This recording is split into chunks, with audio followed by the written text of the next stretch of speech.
I've heard people say, well, is opera really relevant in our society anymore? And that always amazes me. I think now more than ever, it's even more relevant.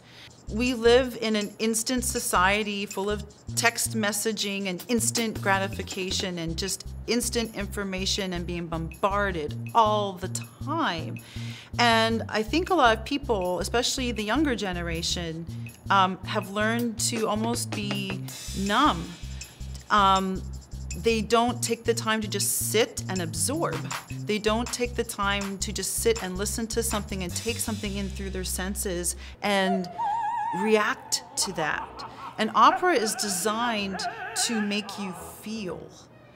And I think a lot of people, like I said, are numb to that. I was one of those kids who was always singing and always humming. The first recording my mother has of me is a rendition of Jingle Bells that I sang when I was 20 months old. And I couldn't say J yet, so it turned out being Jingle Bells. But,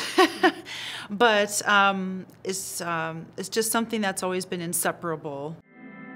I was diagnosed with a very severe Chiari malformation in October of 2007.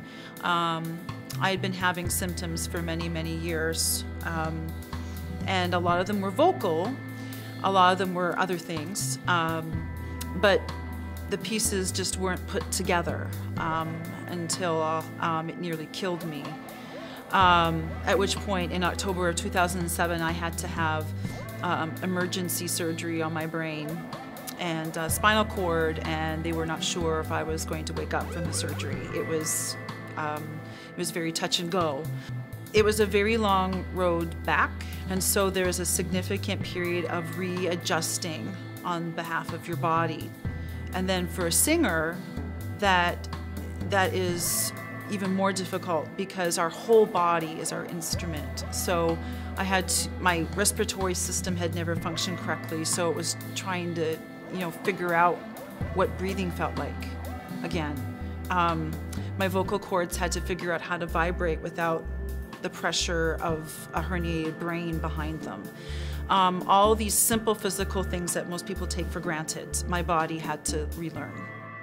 The big reason why I became a teacher is because I thought it would be horribly selfish of me just to keep my gift for myself and my own personal use. As a performer, it's never really kept to yourself because you're sharing yourself with audiences all the time. But I also thought it was important to pass on what I've learned in my journey as a singer to the next generation. I strive in my students to not only impart a love for their craft and their talent and their art form, but to also realize how important it is to share their gift with the world and what a privilege that is, and to never settle. Don't settle for good when it can be amazing.